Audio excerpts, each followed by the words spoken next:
Sometimes the hardest truth to face is this: holding on can hurt more than letting go. When a relationship is breaking or has already ended, it feels like the ground beneath you is disappearing. But Carl Jung taught that endings are not punishments, they are invitations. Life is asking you to step closer to yourself. When we love, we don't only see the other person, we see our own hopes, dreams, and missing pieces reflected in them. Jung called this projection. We place parts of ourselves onto the person we love, believing they complete us. That's why separation feels so painful. It feels like losing half of your soul. But the truth is, those pieces have always belonged to you. They are waiting for you to reclaim them. The sadness you feel now is part of a natural process. Jung described it as the dark night of the soul, the stage where everything familiar falls apart. It is not the end of your story. It is the beginning of a deeper one. Pain clears the space where truth can grow. Instead of asking, "Why did they leave me?" try asking, "What is life showing me through this loss?" Maybe you longed for tenderness, strength, or stability in them. What if this is your chance to build those qualities inside yourself? Letting go is not about forgetting or pretending it didn't matter. It is about releasing the fantasy that someone else can live your unlived life for you. Healing begins the moment you decide to turn inward and meet yourself fully, just as you once tried to meet them. It feels like your chest is heavy, as if someone has taken away the air you used to breathe. There are moments when you replay conversations over and over, searching for the exact place where everything slipped. The silence they left behind is loud. It fills the room. It sits with you at night. It follows you in the morning. You feel torn between wanting to reach out and knowing that reaching out won't bring the closeness back. There's a sharp ache when you remember their laugh, their touch, the small details that once felt eternal. At the same time, there's anger at them, at yourself, at life for not protecting what you thought would last. These feelings crash into each other like waves: sorrow, longing, rage, emptiness. It's exhausting. Jung would remind you that these feelings are not mistakes. They are messengers. The grief you feel is love with nowhere to go. The anger is a signal that something within you longs for protection and boundaries. The emptiness is not a void. It is a space being cleared for something new to take root. Deep down, you may feel split in two. One part of you clings desperately to what was, terrified of living without it. Another part whispers that you can't go back, that the path forward is yours alone. This inner tension is painful, but it is also sacred. Jung believed that true growth is born in the place where opposites collide. You are not broken for feeling all this. You are simply human, standing in the raw truth of loss. These feelings are not here to destroy you. They are here to transform you. It comes in waves, doesn't it? One moment you think you are steady, and the next, you are drowning in memories you didn't invite. A song, a place, even a scent in the air can crack open the wound again. Your heart doesn't move in a straight line. It circles, it spirals. There are days when you almost feel normal, followed by nights when the pain returns with double its strength. You feel restless, unable to settle. Sleep doesn't come easily, and when it does, it's filled with fragments of dreams where they still exist beside you. Waking up hurts because reality sets in all over again. The body remembers what the mind tries to deny. Tightness in the throat, an ache in the stomach, trembling hands when the emotions flood too quickly. Loneliness presses against you like a shadow. You miss not only the person but the version of yourself you were when they were near. It feels like part of your identity walked away with them, leaving you unsure of who you are without that reflection. At times, you wonder if you will ever feel whole again. Then comes the anger, sudden, hot, and confusing. Anger at promises broken, at wasted time, at yourself for ignoring signs, or giving too much. And just as quickly, guilt seeps in. What if I had loved better, tried harder, changed myself? This storm never seems to rest. Emotions twist and contradict each other until you feel trapped inside your own heart. Jung would say this chaos is the psyche demanding attention. The storm is not punishment, it is movement. Each crashing wave is part of a larger sea that wants to carry you somewhere new. But when you're inside it, all you can feel is the turbulence, the tearing apart. It is not just sadness, it is 1,000 emotions colliding at once. One moment, your heart feels hollow, like nothing matters anymore. The next, it burns with longing so strong you want to reach for them, even knowing they're gone. It is the confusion of opposites. Love that still clings, anger that pushes away, hope that whispers maybe, and despair that says never again. You are stretched between these poles until you feel you might break. There is shame hiding underneath it all. Shame for needing them so much. Shame for still caring. Shame for not being strong enough to move on. Yet at the same time, there is pride, a stubborn refusal to let go completely, because letting go feels like betraying what was real. This tug of war exhausts you, but you cannot silence either side. Inside, your mind becomes a courtroom. One voice defends them. They loved me. They tried. It wasn't their fault. Another voice accuses. They failed me. They left me. They didn't fight for us. And then there is the quiet, devastating voice that turns on you. Maybe it was me. Maybe I wasn't enough. These inner trials repeat endlessly, and no verdict brings peace. Jung called this the tension of opposites, and he believed it is inescapable when the soul is transforming. The chaos is not random. It is the dismantling of illusions. Yet while you are inside it, all you feel is the tearing apart, as if your very identity is being pulled in directions you cannot control. Even the body carries this storm. Tight chest, shallow breathing, sudden bursts of tears that feel like they come from nowhere. You are not only mourning the person, you are mourning the dream, the version of the future you imagined, the parts of yourself you placed in their hands. Losing them feels like losing your own reflection, as if pieces of you scattered the moment they walked away. Even in the darkest storm, there are flickers, small, almost hidden lights that break through the clouds. At first, you hardly notice them. A breath that feels a little easier. A night where you sleep without dreams of the past. A moment of laughter that surprises you, rising like sunlight through cracks in heavy stone. These are not signs that you've forgotten. They are signs that life still flows within you. Jung taught that what feels like falling apart is often the psyche's way of breaking open to something deeper. Chaos shakes the structures that no longer serve you, and though it feels unbearable, it creates space for a new order to emerge. Every tear, every ache, every restless night is part of the work your soul is doing to reshape itself. The light shows itself in the smallest choices. When you let yourself cry instead of holding it back, you are releasing. When you step outside for a walk, even with heaviness in your chest, you are moving with life instead of against it. When you write your feelings in a journal or whisper them in prayer, you are giving your inner world a voice. These little acts are threads of gold woven quietly into the fabric of your healing. Slowly, you begin to see the love you thought was only outside you has always been within. The qualities you admired in them, warmth, courage, tenderness, are seeds already planted in your own soil. Grief waters them, and though it feels like drowning, in time, those seeds will grow into strength you never imagined you could carry. Healing does not arrive all at once.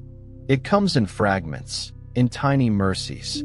You may not see it clearly yet, but even now, as you survive each day, you are walking toward yourself. Healing after a breakup is not only about time passing. It is about engaging with the inner work that the pain is pointing toward. Jung believed that when we lose someone, the psyche invites us to reclaim what we projected onto them. This means learning to recognize, nurture, and strengthen the qualities we once sought in the other person. Here are some steps, drawn from Jung's perspective, that can help you move through this process. 1. Listen to your dreams. Jung saw dreams as messages from the unconscious. Keep a journal by your bed. Write down even fragments of dreams. They often reveal the feelings you can't express in daylight. Dreams can show you both your wounds and the hidden strengths waiting to emerge. 2. Write your inner dialogue. Instead of letting your thoughts swirl endlessly, put them on paper. Write letters you'll never send to your former partner, letting yourself speak all the words stuck inside. Then, write as if your deeper self, the wise, inner guide, were answering you. This practice helps you see beyond the chaos into the larger meaning of your pain. 3. Create space for solitude. Though loneliness can feel unbearable, Jung taught that solitude is where transformation begins. Spend quiet time without distraction. Walk in nature. Sit with music. Meditate.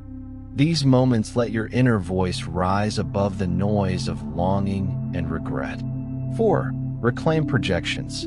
Ask yourself, what qualities did I love most in them? What hurt me the most? Write them down. Then, search for those qualities within yourself. Perhaps you admired their strength. Where can you practice courage in your own life? Perhaps you felt abandoned. Where can you learn to stand more firmly for yourself? 5. Connect with symbols. Draw, paint, or use images that represent what you're going through. Jung called this active imagination. By giving form to your feelings, you allow your unconscious to speak, and healing becomes a dialogue instead of a battle. At first, these practices may feel like small gestures against a mountain of grief. Writing in a journal, walking alone, sketching a dream. It might seem too simple to heal something that hurts so deeply. But healing rarely comes as one great breakthrough. It comes as quiet, steady shifts that reshape the soul from within. When you write down your dreams or your uncensored thoughts, you begin to see that the chaos inside you has patterns. Feelings that once felt overwhelming start to take form. You can name them, understand them, and trace their roots. This awareness itself is healing because what you can see clearly no longer controls you blindly. Solitude, though difficult at first, gradually softens the ache of loneliness. Instead of feeling abandoned, you start to sense that you are keeping company with yourself. You begin to notice your own thoughts, your own rhythms, your own needs, things once overshadowed by the presence of another. What once felt like emptiness starts to feel like space, open and alive. Reclaiming your projections changes how you relate not only to yourself, but to others. You realize that the tenderness, strength, or joy you admired in your partner was never lost. It has always been a part of you, waiting for your attention. Slowly, you stop chasing wholeness in another person and start discovering it in your own life. This doesn't mean love with others disappears. It means your love becomes freer, less bound by need, more rooted in truth. Symbols and images give your pain a language. Instead of drowning in wordless feelings, you begin to dialogue with your unconscious. What you draw, dream, or imagine might surprise you. It can reveal new possibilities, new strength, even new joy hidden beneath the sorrow. Through these steps, pain is no longer just something to survive. It becomes a teacher, shaping you into someone deeper, more whole, more alive. Loving yourself after heartbreak is not about repeating affirmations in the mirror until you believe them. It begins in quieter, more honest ways. Self-love, in Jung's sense, is the willingness to sit with all that you are, the broken, the tender, the ashamed, and the strong, and not turn away. It means holding your own heart the way you once wished another would hold it. When you give yourself permission to grieve without judgment, you are practicing self-love. When you eat well, rest, or take a walk even though your spirit feels heavy, you are showing your body that it matters. These small acts are not trivial. They are the foundations of inner strength. Jung believed that strength is not the absence of pain, but the ability to live with it and still move toward wholeness. Inner strength grows each time you choose to honor yourself rather than abandon yourself. It shows up when you stop chasing someone who has left, not out of pride, but out of respect for your own worth. It shows up when you say no to what harms you and yes to what nurtures you, even if that means facing temporary loneliness. Self-love also means reclaiming joy in your own presence. Try doing things you once did only with them, going to a cafe, watching a film, listening to music, and make these moments your own again. At first, they may sting with memories, but slowly, they become proof that your life belongs to you, not to the shadow of what was lost. Over time, you begin to notice that the storm inside you feels different. The waves are still there, but you have learned to stand in them without drowning. This is the quiet power of self-love. It doesn't erase pain, but it teaches you that you are strong enough to carry it and still live fully. When you begin to root yourself in self-love, something shifts quietly but powerfully inside you. The pain that once defined your days slowly loosens its grip, and in its place grows a new awareness. You are not only someone who lost, you are someone who is becoming. This is the threshold of a new chapter.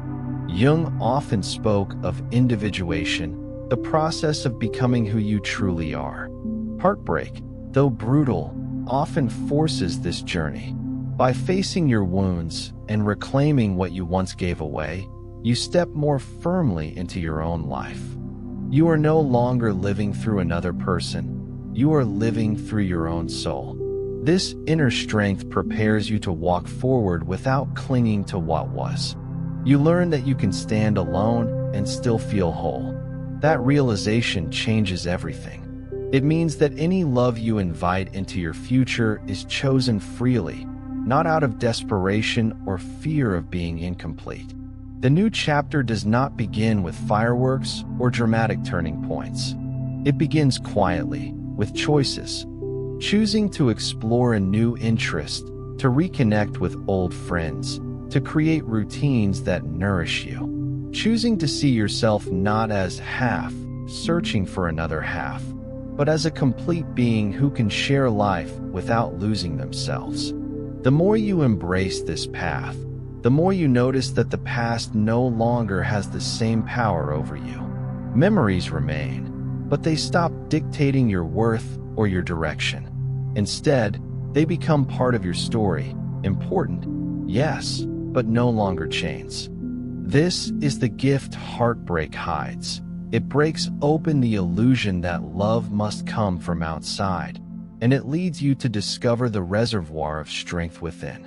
That discovery is what allows you to step into a future shaped not by fear of loss, but by courage, openness, and freedom.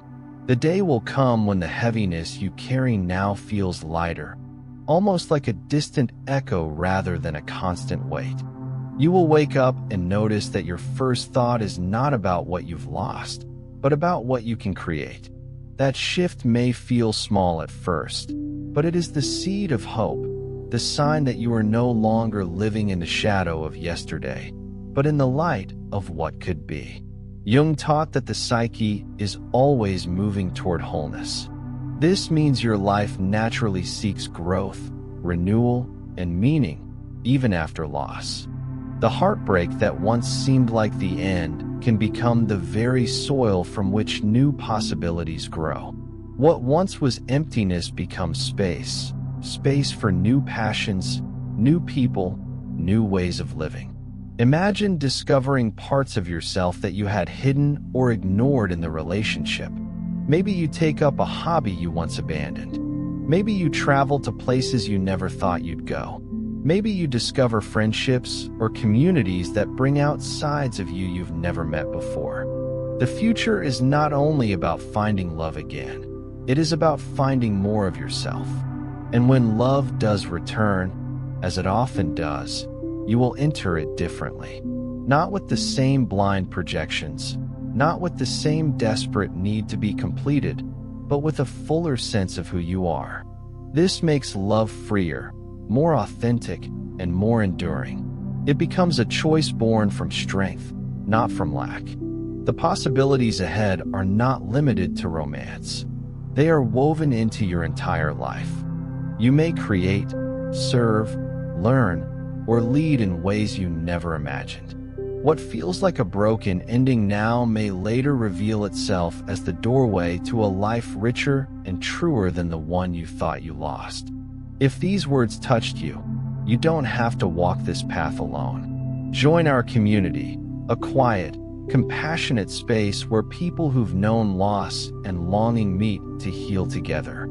Subscribe to our channel to receive gentle daily guidance, practices, and honest stories that help you rebuild from the inside out. Then, below in the comments, tell us where you are on your journey today, what you're feeling, what you fear, or one small step you took. Your voice matters. It helps others know they're not alone, and it turns pain into connection. Come as you are. We'll hold the space with care.